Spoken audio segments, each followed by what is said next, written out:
Thriving Marriage, Thrive Coaching podcast. Today we are going to be talking about overcoming loneliness in marriage, especially during COVID-19. I mean, all of us have our own unique struggles during this uncertain time. Some of us have a problem with being around kids and family too much. It can feel overwhelming being around people in tight quarters, especially for long periods of time. I know for me personally, and a lot of other, especially parents of young children, that's the struggle. Others, however, have a problem with not enough contact, especially those who are going through, say, separation, those who may be furloughed, those whose children have grown up and moved out of the house, or perhaps simply because your partner has put up so many walls that you might as well live alone. Today, like I said, we're going to talk about that second problem, about loneliness. But before we get to that, we're going to go through our client win of the week. This week is a post in one of our groups from Kelly Clark. Kelly shared with us that she's saying, I just barely got started with this program, and last night, my husband, who's been involved with another woman for almost 2 years, Kelly says that she was unaware and she just knew something was horribly wrong. She says he asked her to renew their wedding vows as soon as the pandemic is under control, and that even if they wanted to, if there's a pastor who married them in the first place, as soon as he's willing, if she doesn't want to wait, they can go to him. And she's just ecstatic over this. And I always like seeing this. Oftentimes when I work with clients, I'm seeing the really desperate cases, the really difficult cases. That's why they, go through those extra measures to get that more personal help. And so sometimes when I start working with people, it is a little bit longer of a turnaround. And I sometimes forget about how our methods, in many cases, can quickly turn things around as understanding is added in, some relationship skills are added in, some self-awareness, and sometimes the right fixes applied to the right situation can have some big effects, even very soon, very immediately. My one caution for people who do see big changes like that on the short term is just to make sure that you continue to take your marriage problems seriously. And I'm not trying to rain on anyone's parade here, but I see in other circumstances where people accept things too soon, and then they get complacent again, and they go right back to where they were. So just a word of a caution, word of advice to all you out there. Don't stop working just because you see some changes and some turnaround. Make sure you get to those underlying problems, get to what's underneath, and make sure those things are really solved before you get more complacent. But anyways, our topic for today, our loneliness. And when I always like examining problems from a few different angles myself. And I think a good place to start the conversation, especially with problems, is where do they come from? What are they? And so I'm even seeing some comments here on the feed, like some people are dealing with this right now. They're dealing with that separation. And so the pandemic here really hits home. But where does the sensation of loneliness come from? When I research topics, I like to go in and get a whole lot of different opinions. I'll be honest, a lot of stuff out there on the internet is junk. It's just very surface level, superficial. So I do go online, and I do read a lot of articles and whatnot. I go and dig into my library a bit, and I like to see, okay, where does this actually hit home? Where does this make sense? Where is this digging into more than just the superficial? And I came across a gentleman. I actually hadn't heard of him before, but I think I'm going to look into him quite a bit more now. His name is Dr. Vivek Murthy. and he's the author of Together, a book that talks a lot about loneliness and connection. Now, Dr. Murthy says that loneliness is different than, say, isolation or solitude. Loneliness is a subjective feeling where the connections we need are greater than the connections we have. In the gap, we experience loneliness. It's distinct from the objective state of isolation, he says, which is determined by the number of people around you. You can be surrounded by many people, but still feel quite lonely if you don't have strong connections and if you feel you can't be yourself with them. Conversely, you can just be around a few people, but feel deeply connected to them. I really like digging into, experts from the past as well. Those of you who are familiar with psychology, its history, you'll recognize the name Carl Jung, who was a student of Sigmund Freud. He has Carl Jung has a large following himself, and many of his ideas are really highly respected. He says that loneliness does not come from having no people about oneself, but from being unable to communicate the things that seem important to oneself, or from holding certain views which others find inadmissible. If I have to translate that, basically Carl Jung says that loneliness is a result of not being able to share with others or contrast ideas. With these experts weighing in, one might be able to say that there could be maybe substitutes for, say, physical connection. By going online and, say, posting on Facebook, I can build that connection. I mean, according to what Carl Jung was saying, it's not from having no one around them, but being able to communicate, those important things, or be able to contrast your views. And certainly you can do that on things like social media.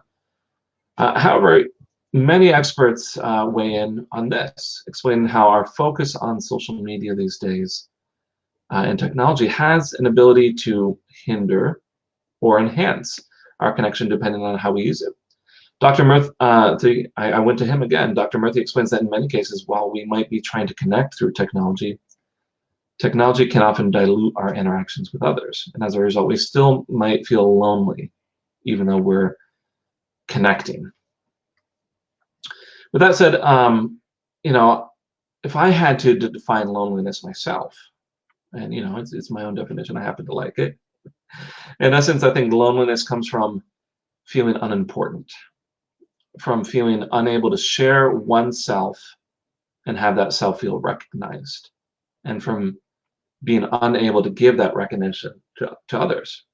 And so, conversely, I think connection is the opposite of that. It's about feeling important to those around you, and from being able to share those things that are important to you and have that be recognized, and from being able to give that recognition to other people. That specifically is, I think, the essence of connection, the opposite of loneliness. Now, with that said, I know many of you are battling loneliness during this pandemic, which is why I wanted to give you some ways of combating that sense of dread, isolation, or depression, considering this specific definition. So, starting off, I think turning off social media, or even better, especially during this time, transitioning social media to more personable interactions would be my first tip. I'm going to just say, do not simply log into Facebook for interactions. I know many of us, just social media in general. I'm saying Facebook because, I broadcast on Facebook, but it applies for other social media things. Don't just go in there and scroll through your feed and comment here and there. It does not fit that definition of being able to share yourself or feel recognized and to give that recognition. It does to a certain extent, but it's intermittent, it's disjointed and whatnot. Online chat or comments, I just feel, do not substitute real interactions. I myself, I've noticed here during this period, when I call up some of my siblings, I have there's 8 kids in my family of origin. Keeping track, getting a hold of them and keeping track of them all is sometimes a little bit difficult. But when I call some of my siblings up or other family members or friends, I've noticed it's so much different than, say, sending them a message. I get a sense of fulfillment after I'm done with a phone call and we actually engage and talk with each other. So, I mean, especially when you are lonely, social media can be a place of, it has other problems. It can be a place of comparisons as you see what others supposedly have versus what you have. And beyond that, people interact differently on social media. I have, I'm part of certain social circles in real life, and I interact with these people, and they're most kind, generous, understanding people. But for some reason, I go online and I see some of these people who have such polarizing views and are unaccepting of different views online. It seems shocking to me. And so I'm saying, oh, let's turn off some of the social media, especially if you are feeling lonely, and transition it to more phone calls, FaceTimes, maybe social distancing get-togethers, or maybe even like something like a virtual party. I was talking to my brother the other day, and he said, "Okay, I got to get going soon." He said his wife and he were going to be going to a virtual party later on Zoom, and it was really important to his wife that he be there. Essentially the aim would be to, I have seen stuff like that. It works. The aim here would be to move it away from people commenting on each other's life to people focusing on each other. Tip 2, this might seem like an odd time for this, especially with a lot of suggestions for social distancing, but helping others. Think about that. It meets the criteria of being able to share yourself and have that be recognized, and from being able to give recognition to others. Being able to contribute and have that contribute recognized can be deeply connecting, even during these times when, there are ways that you can contribute and help others. I mean, today, I'm specifically going out for this reason. After I'm done with work, my family, we're going to be making some treats, and we're going to be bringing it to a friend whose child broke their leg the other day, a close friend of ours. We're going to keep distant, of course, but we're going to be, standing back. We're going to be able to help out and talk a little bit. It's going to be it's going to feel connecting. I'm looking forward to it. I also have a friend, I was talking with them the other day, who's going around and helping the older people in our neighborhood with things like their yard or other things like that, as they are a little bit more distant. But if you're thinking about, once again, our definition of connection versus loneliness,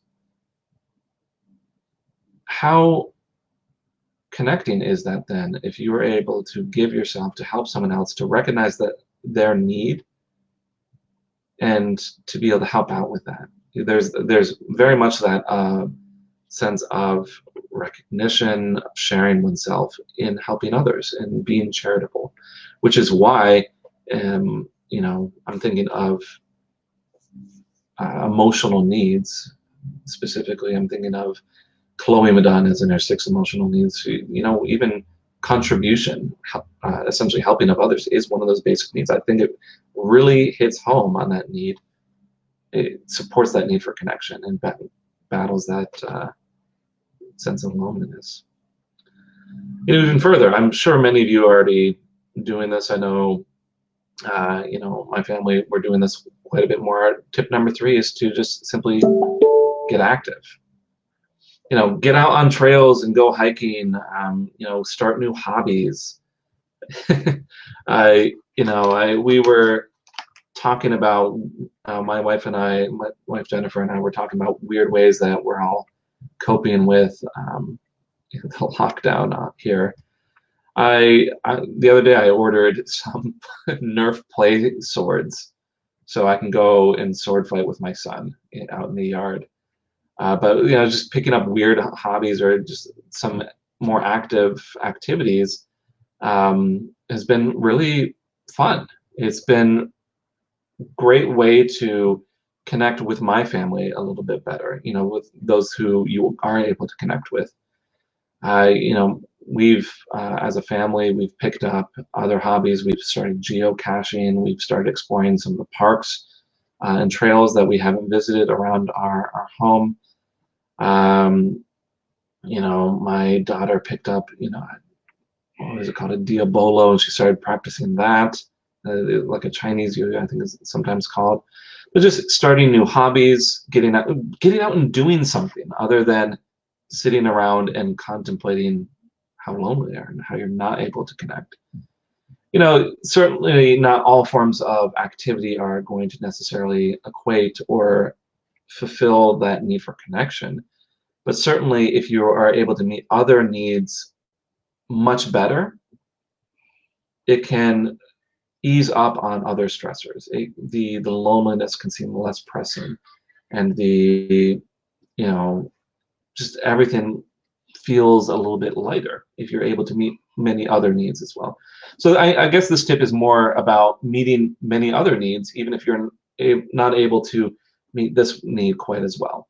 So getting active, or meeting other needs is a great way to do this. Starting new hobbies that fulfills that need for excitement or fun or just newness. I mean, just anything along those lines to get around and maybe distract yourself away from this.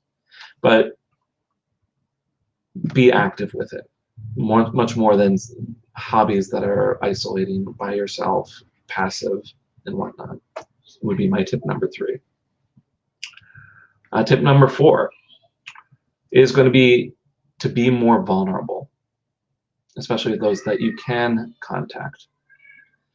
Even if you and your partner are separated, even if you are less connected these days, I imagine that there is someone in your life that you can contact.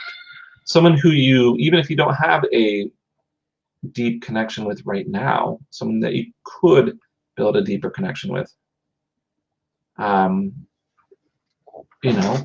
There are many, we've kind of set aside many of our social circles, but still, I know many of you in my audience here are still deeply connected to, church and religion, or other social groups. Find someone there that you just want to strike up a friendship with, and call them up. And what I'm suggesting here, though, is be a little bit more vulnerable with some of these people.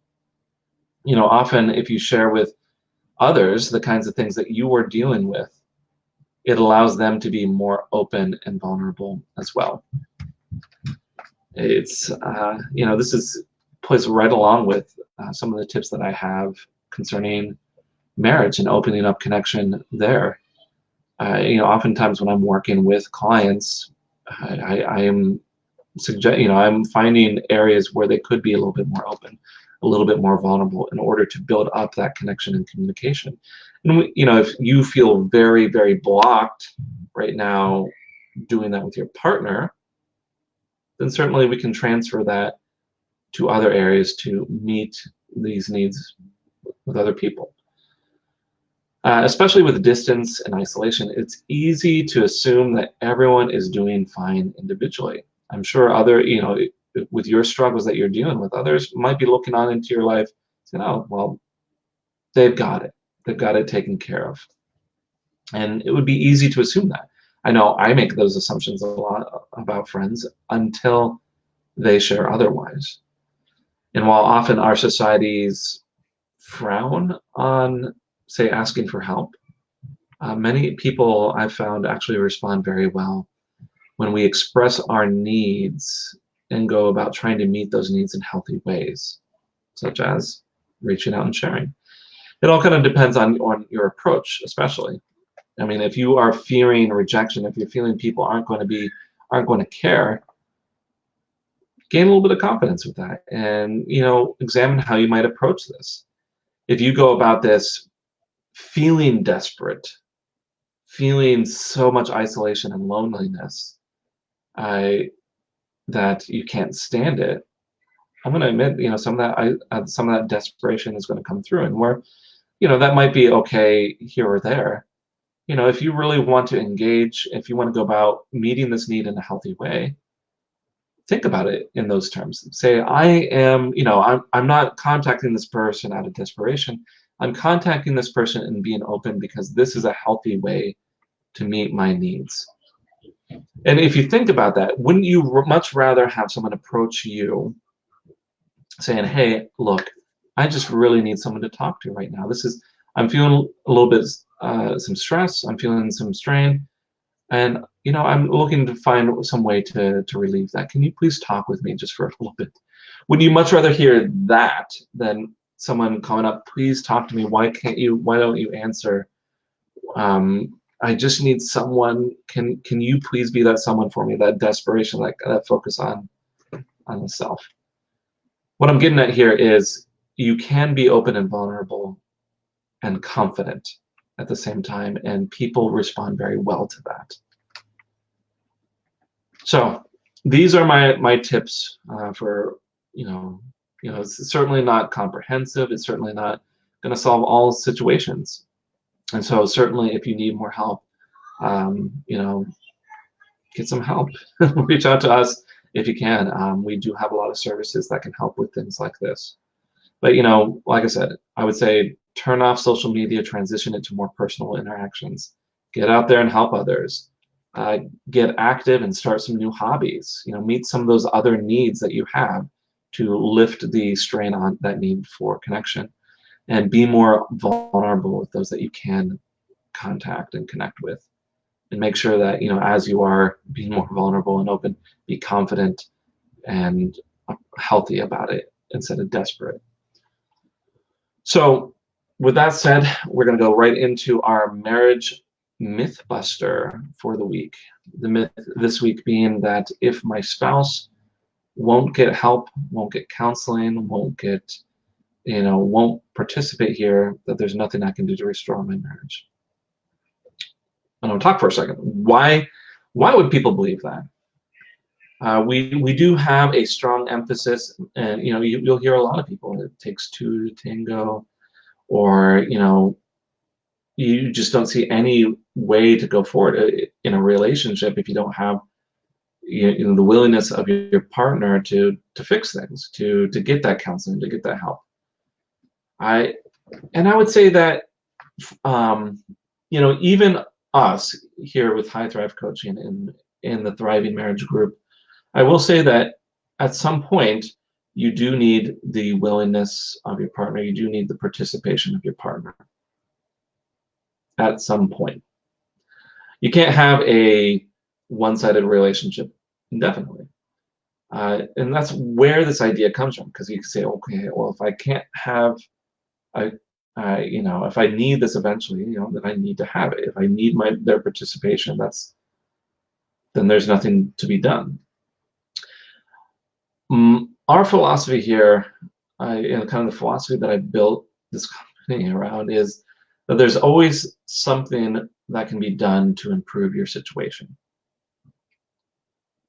Yeah, yes, you will need your spouse's involvement, but that doesn't mean you can't start with where you are at right now.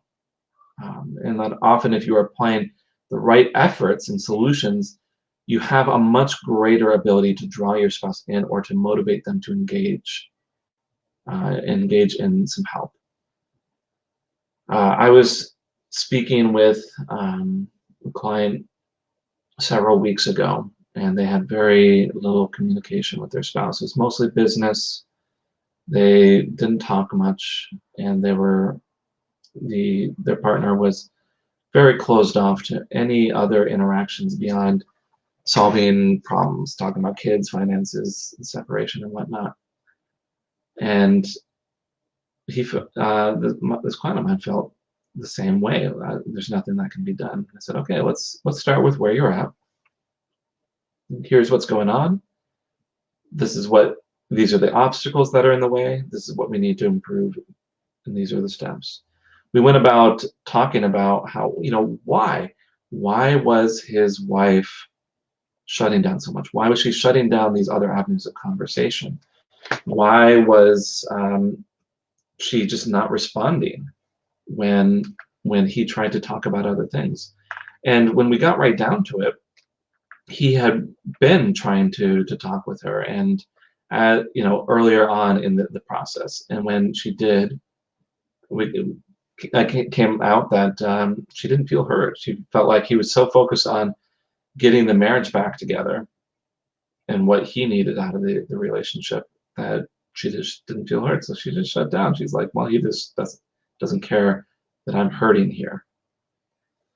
Of course, the situation isn't completely fixed yet, but I'm going to point out that, in a few weeks we've had big turnarounds, such that, his wife is talking with him, and, it's not just business, it's friendly talk, enjoyable talk.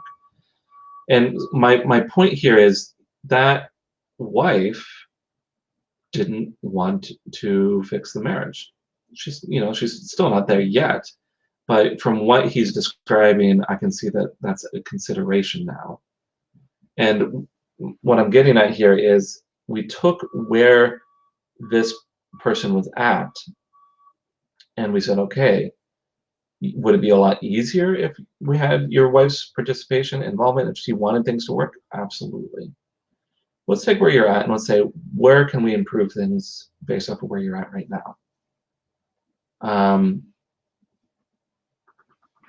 And like I said, my philosophy here is there's always something that can be done to improve your situation. Might not be able to guarantee that we go all the way, that everything is sunshine and rainbows at the end, but we can always do something to improve where you're at right now. And when you do that, it's so much easier to have that discussion of, why don't we fix things? Why don't we go get some help? Especially when your spouse sees a possibility that there's a light at the end of the tunnel. So if you are in that situation, if you are dealing with loneliness, your spouse has really shut down, put those walls up, or if you're dealing with that situation where your partner refuses to get help, don't do this alone. It's a very difficult and confusing situation. I highly suggest that if you're struggling with this, book a call with us. Get a free consultation, complimentary consultation. You can do that at our website, www.highthrivecoaching.com/apply. And I would love to be the one that can help you get through these marriage problems. That's what I'm here for. It is my passion. This is why I'm here. I like helping all of you. If I could help more of you personally, I would. I just, I don't always have the time, but this is how you can get that time, is by going to the website.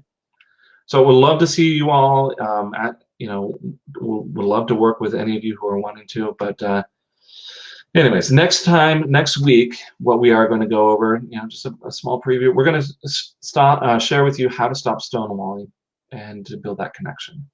Now, a bit of a segue, dealing with loneliness. Now let's actually talk about that stonewalling, that thing that's causing some of this loneliness. We'd love to have you all tune in at that time as well. Wonderful to have you guys. Thank you all for listening, and we'll see you all next week.